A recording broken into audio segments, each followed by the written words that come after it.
Jewellery दुकानदार को इस पर विचार करना चाहिए, क्योंकि भाजपा और आरएसएस का एजेंडा यही है कि किसी तरह से ज्वेलरी दुकानदारों का जो कष्ट है वो राजद के लोग नहीं समझते हैं, क्योंकि वो तो बेटियों के ब्याह में उनके नेता कुर्सी और टेबल और ज्वेलरी उठाने का काम करते थे।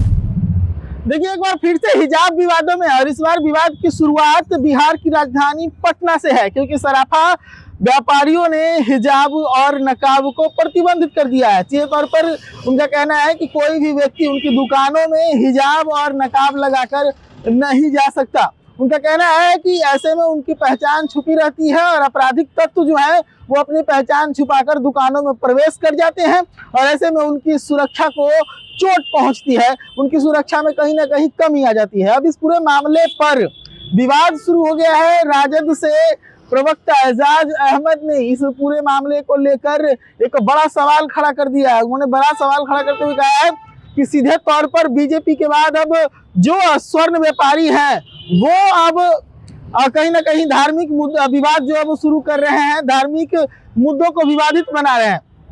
हम सीधे आपको सुनवाते हैं पूरे मामले को लेकर क्या कुछ कहना है एजाज अहमद का। ज्वेलरी दुकानदारों के द्वारा हिजाब और नकाब प्रतिबंधित किया जाना कहीं ना कहीं भारत के संविधान और संवैधानिक व्यवस्था के खिलाफ है।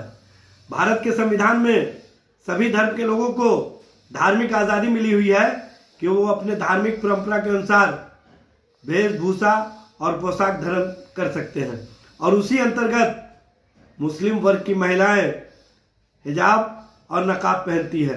लेकिन इसको जिस तरह से परसेप्शन बना करके, जिस तरह से माहौल खड़ा करके, जिस तरह से इसको सुरक्षा और सुरक्षा मानक के तहत प्रतिबंधित किए जाने की बात की जा रही है, ये कहीं से उचित नहीं है और कहीं ना कहीं धर्म की आज़ादी और भारत की जो संवैधानिक व्यवस्था है उसके परंपरा के खिलाफ है, उसके संवैधानिक व्यवस्था के खिलाफ है।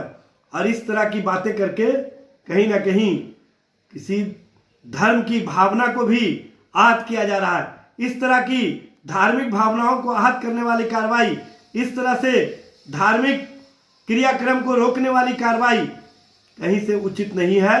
इस संबंध में ज्वेलरी दुकानदार को इस पर विचार करना चाहिए, क्योंकि भाजपा और आरएसएस का एजेंडा यही है कि किसी तरह से जो भारत के संविधान में बाबा साहब डॉक्टर भीमराव अंबेडकर ने आज़ादी दी है उसको छीन लिया जाए और उसको। तो जब सुन रहे थे एजाज अहमद को, अब हम आगे सुनवाते हैं इस पूरे मामले को लेकर बीजेपी के प्रवक्ता अरविंद सिंह ने बड़ा पलटवार लेकर कर दिया है और राजद को घेरा है। ज्वेलरी दुकानदारों का जो कष्ट है वो राजद के लोग नहीं समझते हैं, क्योंकि वो तो बेटियों के ब्याह में उनके नेता कुर्सी और टेबल और ज्वेलरी उठाने का काम करते थे।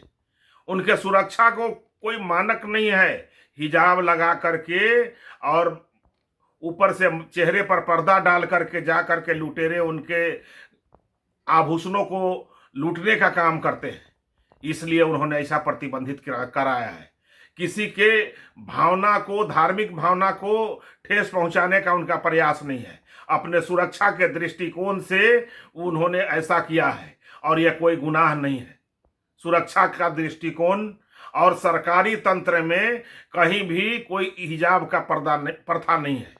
ये भारत है, ये इस्लामिक कंट्री नहीं है, ये सर्वधर्म को सम्मान करने वाला देश है। ये सबका साथ, सबका विकास और सबका साथ और सबका विश्वास वाला प्रदेश है।